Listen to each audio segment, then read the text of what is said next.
اجلاس نے واضح کیا کہ جمہور علماء کی تشریحات و تعبیرات سے انحراف کر کے اس طرح کی جاہلانہ تعبیرات کو برداشت نہیں کیا جا سکتا۔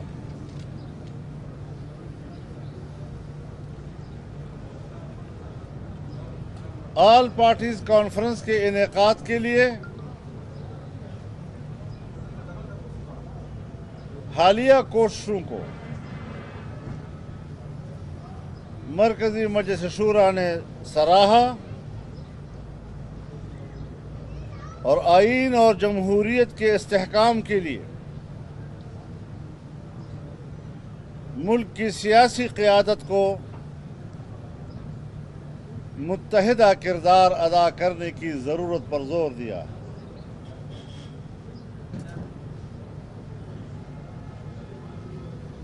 اپوزیشن کی تمام سیاسی جماعتوں سے روابط کو مزید مستحکم بنانے اور ایک ٹھوس موقف پر متحد کرنے کی کوششوں کو تسلسل دینے کی اس نے جماعت کی قیادت کو رہنمائی دی ہے۔ جمعیت علماء اسلام کی مرکزی مجلس شورا نے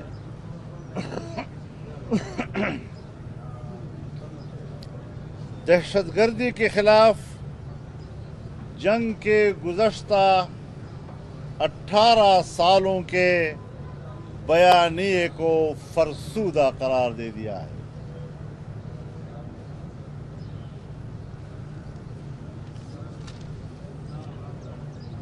مذہب اور مذہبی اداروں کو بھیڑیے کے منہ میں دھکیلنے کی سیاست کا خاتمہ ہونا چاہیے۔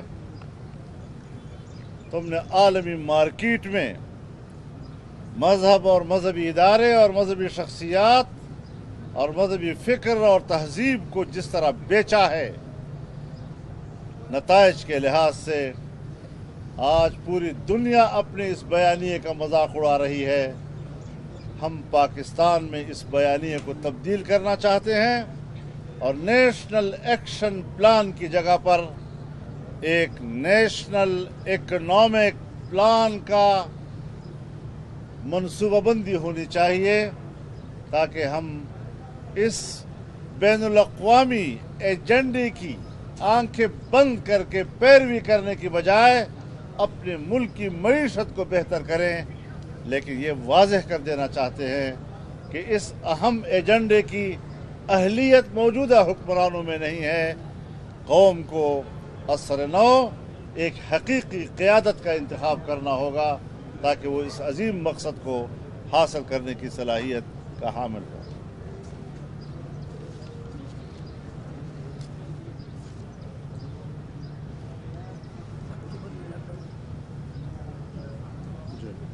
بہت شکریہ آپ حضرات کا، ہماری گفتگو اتنی تھی، اب آپ کچھ بات کرنا چاہتے ہیں۔ پارٹیز کانفرنس کے حوالے سے آ رہی تھی کہ آج اعلان کہ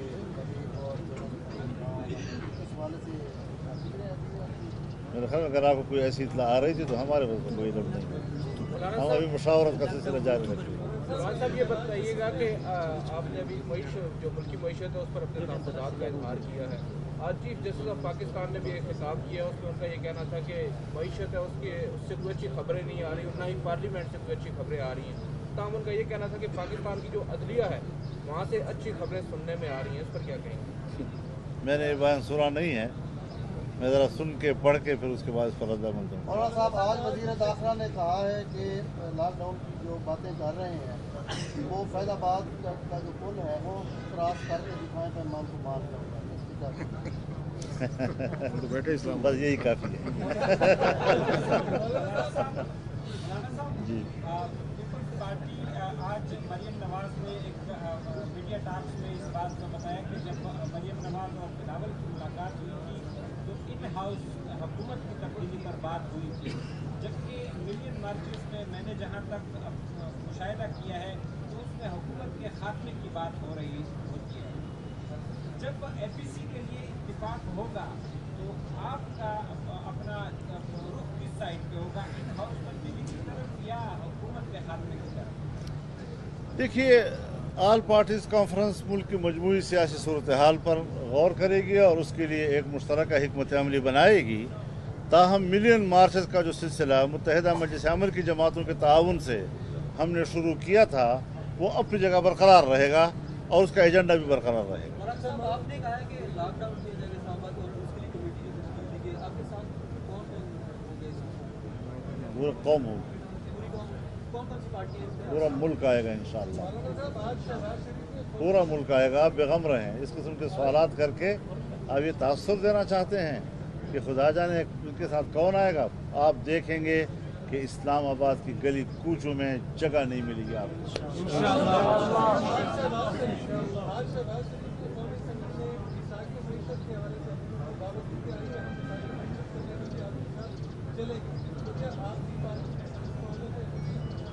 मैंने तो अपना बयान आपको दे दिया है इसी हवाले से, और आपको पता है कि सबसे पहले मैंने रमज़ान मुबारक के बाद डेरा इस्माइल खान के एक ईद मिलन पार्टी में मैंने ये बयानिया दिया था। आज हमने इजलास में इसको पेश किया और उसको सराहा गया, और उसको मज़ीद आगे बढ़ाने के लिए आज हम आपकी प्रेस कॉन्फ्रेंस के ज़रिए उसे कौम के सामने रख रहे हैं।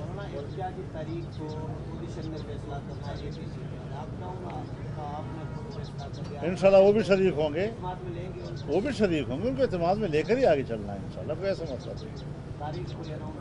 तारीख आपके सामने हम रखेंगे, तारीख रखेंगे, सोच समझ के रखेंगे, हाँ ऐसे जल्दबाजी में नहीं रखेंगे इंशाल्लाह। PMLN की क़यादत ने कल ये कहा है कि APC की तारीख का तयन और एजेंडा जो है वो मियां नवाज शरीफ अब तय करेंगे और कोई नहीं कर सकता। उन्होंने हमें ये बात कही थी कि जो भी हम, अगर हमने इन्हीं दिनों में यानी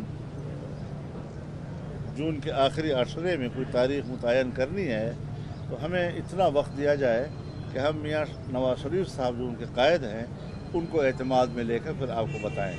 तो ये बात यकीनन हुई है उनके साथ। और दूसरी बात ये है कि क्या आपको लगता है कि पीपल्स पार्टी अपनी पुरानी रविश इख्तियार करते हुए ये जो APC आप कर भी लेंगे, लेकिन उसके जो फैसले होंगे उसकी तकमील में वो फिर पीछे बैकफुट पे चले जाएंगे? क्योंकि आपने बिलावल साहब से उनका मौक़िफ़ पूछा था, उन्होंने वाज़ेह किया कि वो हुकूमत गिराने में आपके साथ नहीं होंगे। नहीं, उन्होंने कहा जो फैसला APC करेगी हम उसी को सपोर्ट करेंगे। साहब ये बताइएगा, इंतखाबात के बाद शुरू में ही आपने कहा था कि हुकूमत जो है ना बनने दी जाए, आप और आपकी सियासी जमातें हुकूमत बना ली जाए, उसके बाद आपके मशवरे को नहीं माना गया, तो अब नई तरफ सूरत जा रही है, अब आपके साथ हम देख रहे हैं मुत्तहिद होने जा रहे हैं, क्या कहेंगे?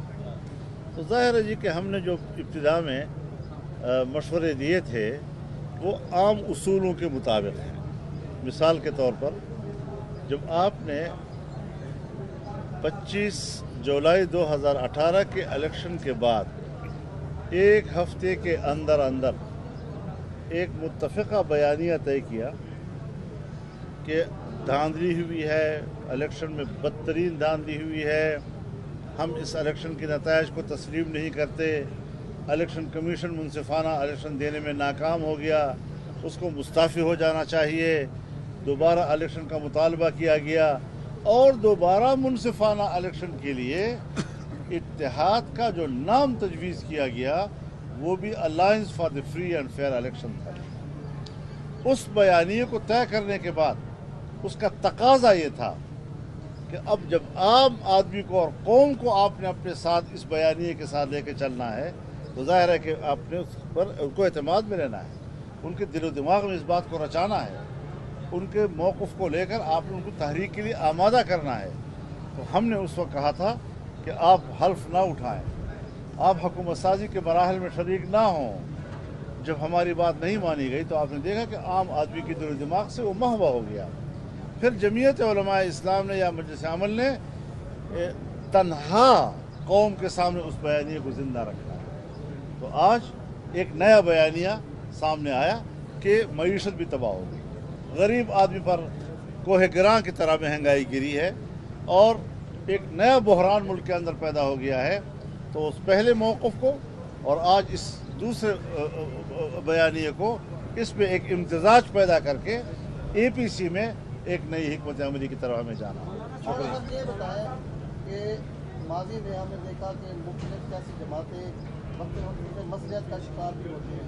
आपकी सूरत हाल कुछ यूँ है कि इस तरह मियां नवाज शरीफ साहब जेल में है, जरदारी साहब जेल में है, रियाज तारकुर जेल में है, तो आपने लोगों को पक्का कर लिया है कि अगर कोई आपको रियायत मिलती है तो आप पीछे नहीं हटेंगे, आगे बढ़ेंगे? देखिए, हुक्मरानों के साथ जंगें एक मुस्तहकम अज़्म के साथ लड़ी जाती है।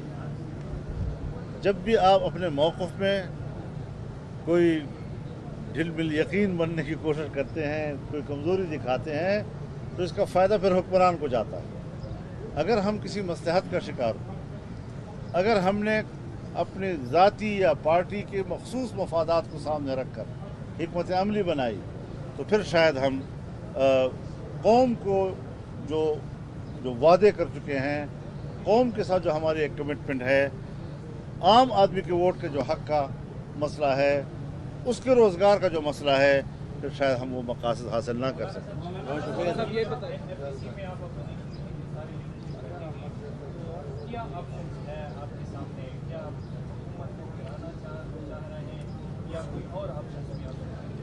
देखिए, ज़ाहिर है कि अगर इलेक्शन के नताइज किसी ने तस्लीम नहीं किए तो फिर इस जाली अक्सरियत को वक्त देने का क्या माना। अगर हमने इसको दांधली ज़दा इलेक्शन करार दिया है और हर शख्स जब बात करता है सेलेक्टेड प्राइम मिनिस्टर, तो फिर उसको मज़ीद वक्त देना यह आपकी इस उसूली मौक़िफ़ की नफ़ी हो जाती है। लिहाजा हमें उसूल के मुताबिक आगे बढ़ना होगा, लेकिन ताहम मुल्क की मजमूई सियासी सूरत हाल पर हर पार्टी का अपना तजिया हो सकता है। जब सारे तजिए सामने आएंगे तो एक मुश्तरक का मौक़िफ़ सामने आएगा। एक नई तैनाती हुई है अभी हाल ही में, DGISI लगाया गया है जनरल फैज़ हमीद साहब को, जिन पर मुबैना तौर पर ये कहा जाता था कि पीपल्स पाकिस्तान तहरीक इंसाफ की जो हुकूमत है उनको सपोर्ट भी उन्होंने किया पसे पर्दा, और फैज़ाबाद धरने में भी उनका नाम आता है। इस पर आप क्या कहेंगे? आप उनको देखिए, इन चीज़ों का इल्ज़ाम हम किसी शख्सियत पर नहीं लगा सकते। इसकी जिम्मेदार पूरी एस्टेब्लिशमेंट है, पूरा इदारा है। अब किस किस को रोएंगे? लिहाजा ये एक ब्लंडर हुआ है मुल्क के अंदर, एक ज़्यादती हुई है मुल्क के अंदर, इसका इज़ाला हम सब ने करना है। अगर हम एक कौम हैं तो फिर हमें और एस्टेब्लिशमेंट को यकसा अंदाज के साथ मुल्क में सोचना होगा, और उसका महवर क्या है? हमारे मुल्क का आइन। बहुत शुक्रिया, बहुत मेहरबानी। सवाल पूछना चाह रहा हूँ, ये पोजीशन की जो इत्तेहाद होने जा रही है APC से मुतल्लिक, क्या इसमें MQM और MMA के दीगर दावत दी जाएगी? इंशाअल्लाह अपोजिशन जमात।